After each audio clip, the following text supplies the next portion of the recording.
Well, from 1 to 10 is in there is the creation, the main themes of the creation story is camouflaged within our counting system. Anshka means referring to the sky woman. There was one that began with her, and then her daughter reaffirmed the number one, because when she had the daughter, it became another one.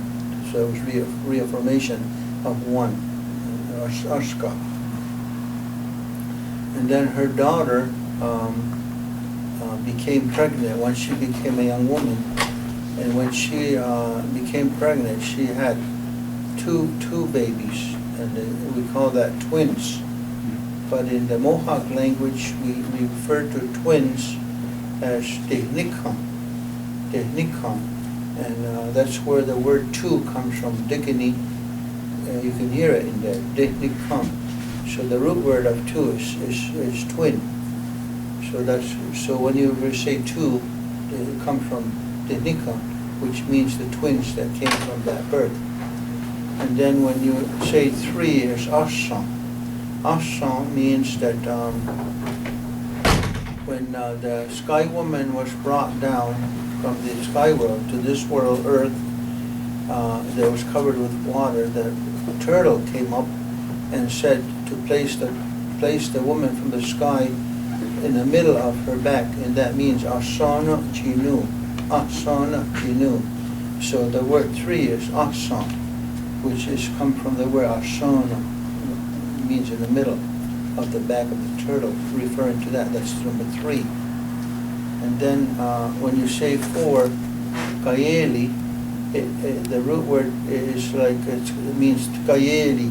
Tkayeli means it's proper, or it's now ready to go, referring to the four races of people and also the four different directions of the universe. So when that wind goes into the four races of people, the air from the four direction, it caused them to breathe and to move. And so that's where the word four comes from, kayeli, which is the root word tkayeli. Tkayeli means it's proper, it's workable now. And then number five is whisk. And whisk is an abbreviation of the word sawiskala. Sawiskala. And so Sawiskala is the second twin that was born, and he's the one that controls the nighttime, or he's the one known as the mischievous twin, the contrary twin. So anything that the one twin did, he tried to obstruct it or to cause mischievous things to happen to all his creation. And so that's the one they call it whisk. And then the number six, we call yayak. And when she crossed from the sky world to the earth, that means she crossed over from sky world to earth. We call that wa'iyayake. Or if it was a man, we would say watayayake. But it's her, so they say wa'iyayake. So that means she crossed over. So six is yayak. So it comes from the word wa'iyayake, meaning she crossed over. And also when they have council, even in regular councils in the Six Nations, when they make laws, it has to cross the fire, so they call it ungajihiyake. Ungajihiyake means it crosses over the fire. See, and it has related to do with the crossover, yayak, to cross over. But in this case, it's crossed over the fire. But in the case of the sky woman, it's crossing from the sky world to this planet Earth. Wa'iyayake. And then the word seven, the Mohawk, we say jada. Jada, it's come, the root word is, they said is oyada or sayada, oyada. It's your body. And so the sacredness of the human body in its ultimate state, that's what they call seventh son of seventh son. It means it's the ultimate power of the human.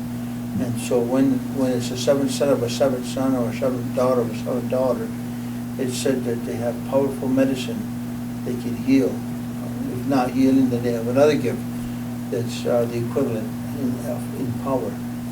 And so, but mostly they're great healers, and that's the number 7. See, Yada, come from the word Oyada.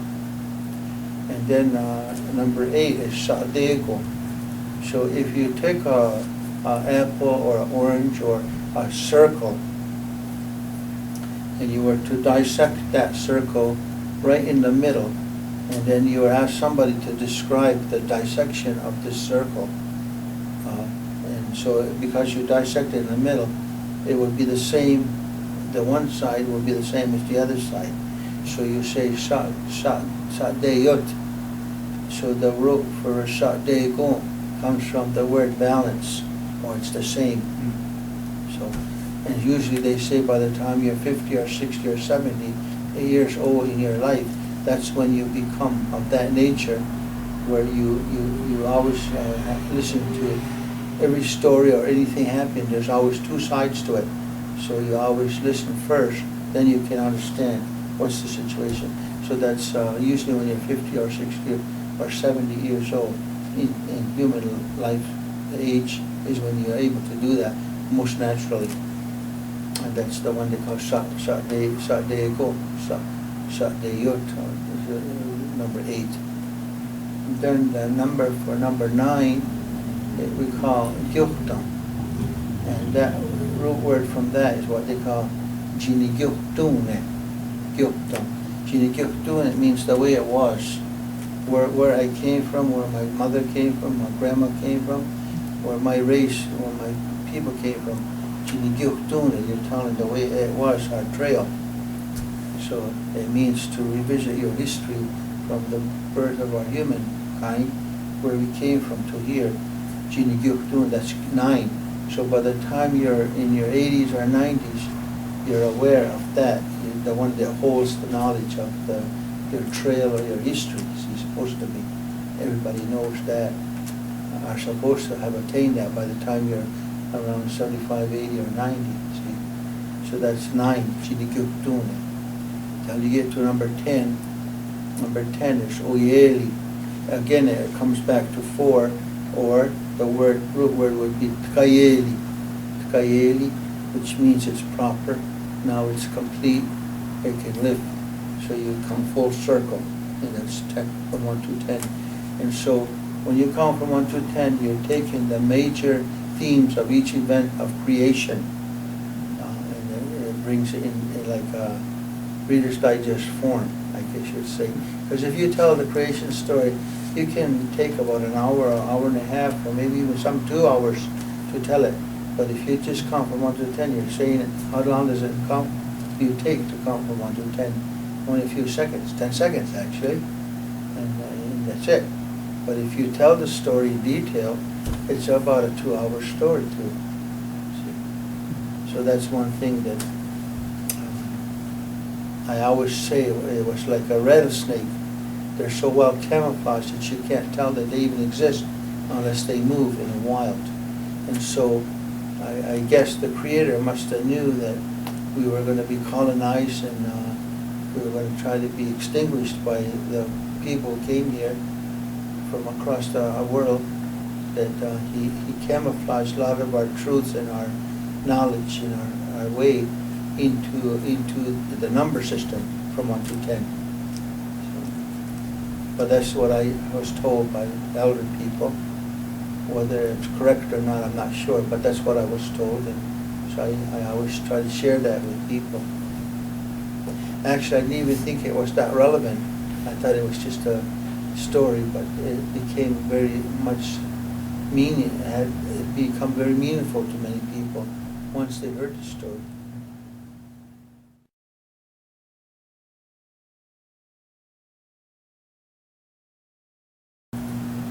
Let me tell you that in what one of my relatives said.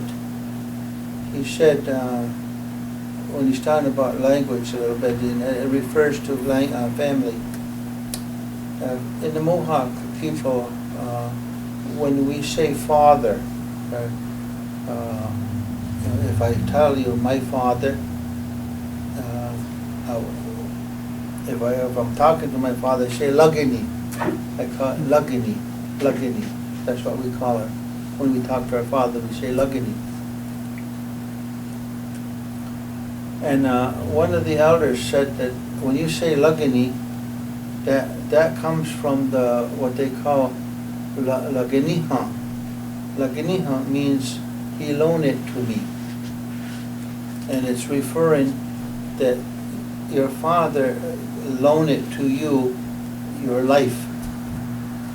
So your living, your life came from your father. He loaned it to you. And so that's what it means, Lagini. So when you say to your dad, you call him Lagini, you say you loan it to me, referring to my life has been loaned to me. You loan it to me because you're my father. See? And also the word uncle is almost the same as father. So father is Lagini and uncle is Lagenoha'a. It's almost exactly the same except it's an uncle. See? So it means also that he loaned you his life as well.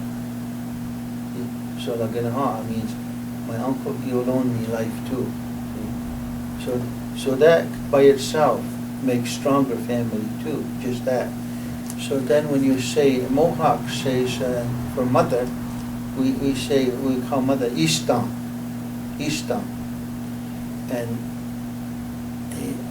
And one of the elders said that they come from the word, if he's right. He says, and also we call Luxta. Luxta is an old man. Yagukstam is an old woman. So sometime a Mohawk man will say to his wife, Kekstam, or a woman will say to her husband, Sakstam. And we translate it generally to say my old lady, or she'll say my old man. But it doesn't really mean old man or old lady. That's what it generally means now. But it comes from the root word ga satstanshala. Ga satstanshala means power or strength. So when you say Kekstan, say my old lady, you're not saying my old lady, you're saying my power or my strength for wife. So when you say, she says about her husband, Likstan, she's saying, you are my strength and you are my power. Isn't that pretty? That strength again about family. And so, so the word for mother, Istan, is the same root as Satstansla. So when you say Nistan, that means she loaned me the power. She loaned me the strength and the power. She's the one who gave me the power to live. That's what we call Istan, or Agenistan. Yoginiha, Gashatstasla. She gave me the power, she loaned me the power. And that's about family.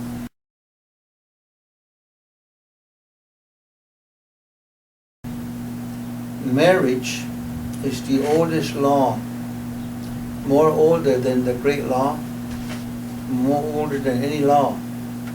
Marriage is the first law. That's the oldest law of marriage, the most sacred law. So that's why if you think you're going to try to have a family, you're going to get a wife or a woman's going to look for a man, you got to remember that that's the oldest law. If you're going to do that, then try to do it right. Try to find the right man, right clan. And a lot of times in the older time people, what they used to do is they used to arrange marriages. And they used arranged marriages so that they make sure that the right clan, man and woman have the right clan, the right clans in order to marry, number one. And then they would also make sure that the man and woman they're not lazy people, because you can't put two lazy people together kids will starve. And it's not even too good to put a lazy person with a ambitious person either, because then it's lopsided. You need a team.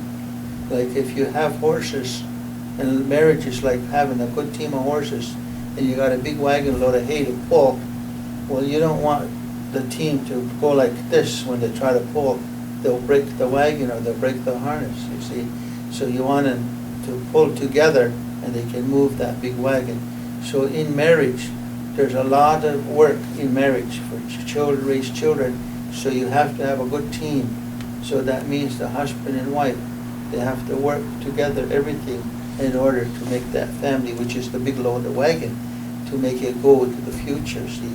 So that's why marriage is important.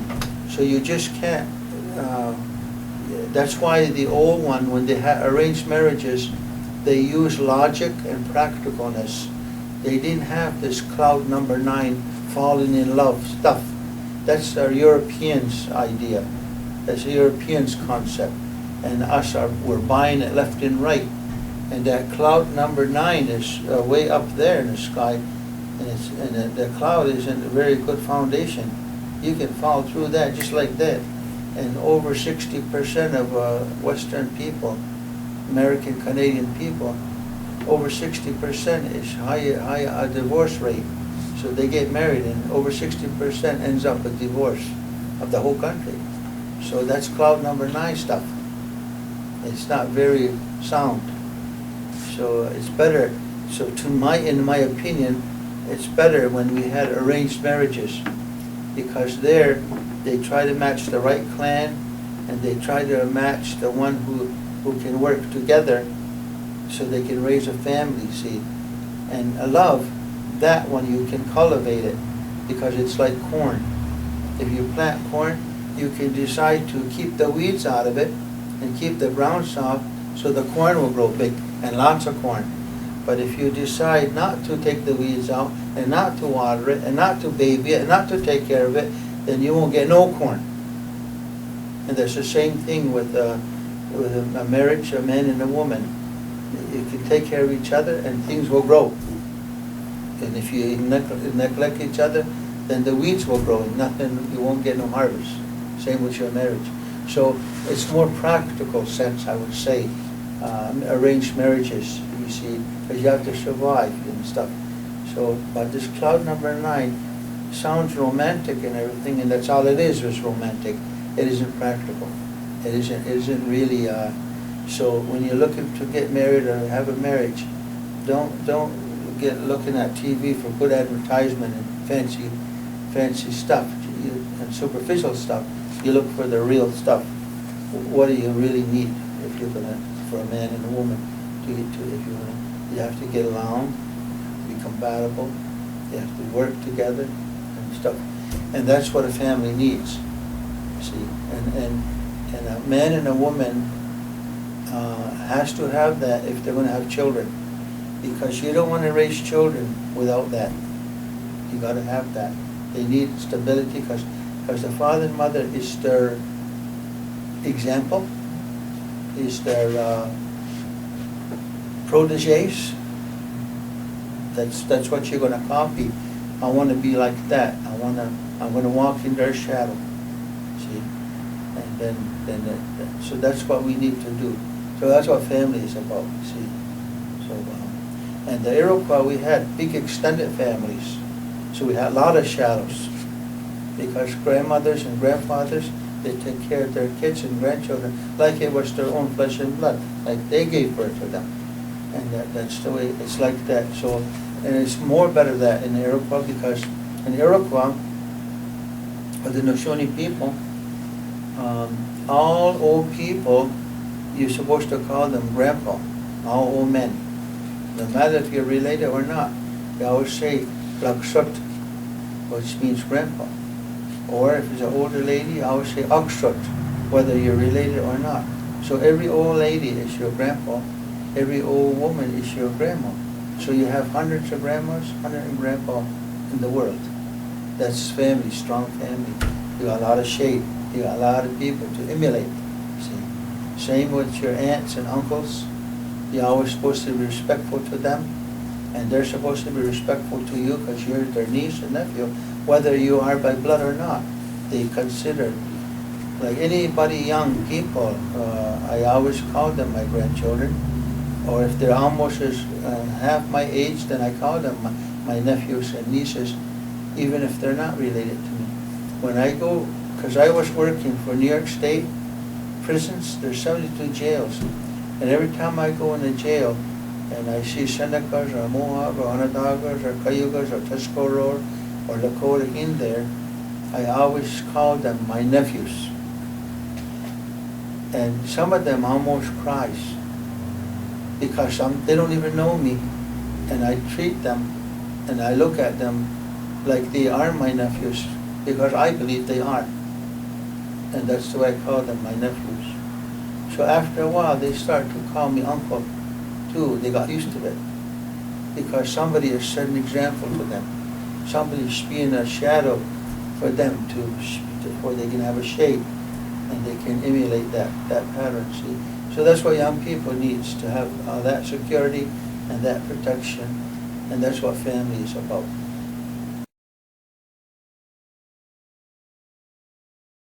I think if you're a traditionalist, we always react to change and progress because we are always, since our birth, a work of progress and change.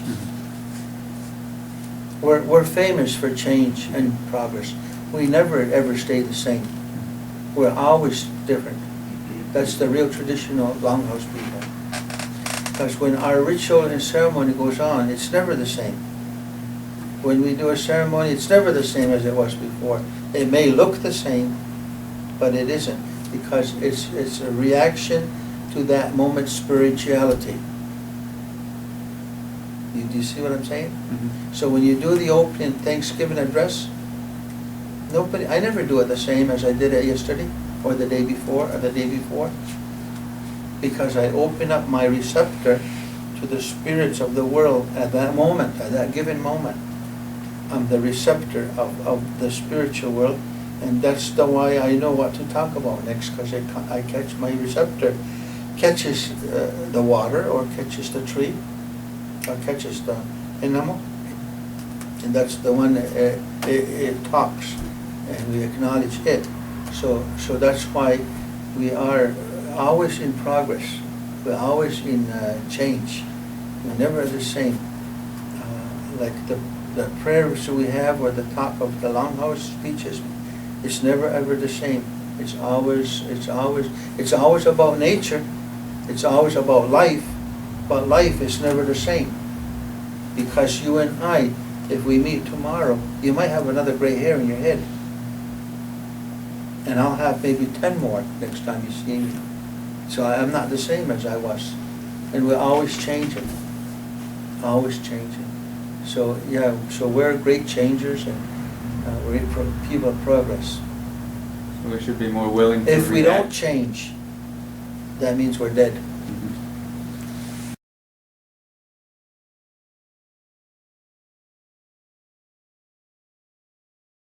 Well, I think from right now, the most important thing is that we need to learn the meaning of true love and compassion and kindness and forgiveness of one another.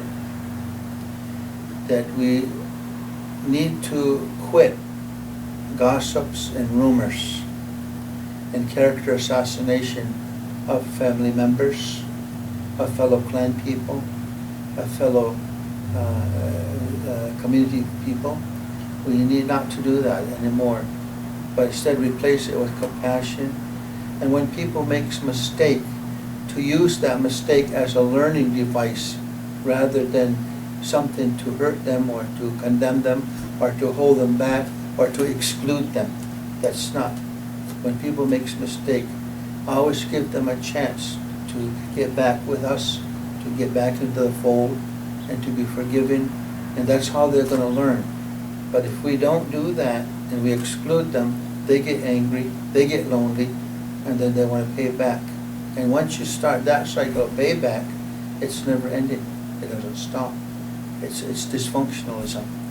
And anytime it's dysfunctionalism, it's dysfunctional. You can't function properly as a human, as a family, or as a clan, or as a nation. So first is to get our good health. So we need compassion, kindness, and love, and that produces righteousness, the good mind. Always to say good things about people. Even if you don't feel good, try to smile anyway, because a smiley face is always opens the door to laughter and joy. See, but if we're positive, if we're negative and critical, it's all right to be critical as long as you do it from compassion and do it because you're trying to help, but not because you're trying to character assassinate or make somebody feel bad. That's easy to do, and it doesn't never build nothing. It just destroys. And that's what witchcraft uses. People who are witchcraft, they're the ones that gossip, and they're the one that makes rumors that's not true. They're the one that character assassinates people, because the more people they hurt, that's their food that feeds their evilness, their witchcraftness. So whenever you see people that gossip, men or women, they're the candidates to become good witches, because their food is when they hurt people. See? So we don't need that. So what we need is the good mind, how to be positive, how to help each other, how to make each other feel good, how to make each other laugh, and when we're sad, let's try to see if we can make them laugh so that we won't be sad. That's what we're supposed to do.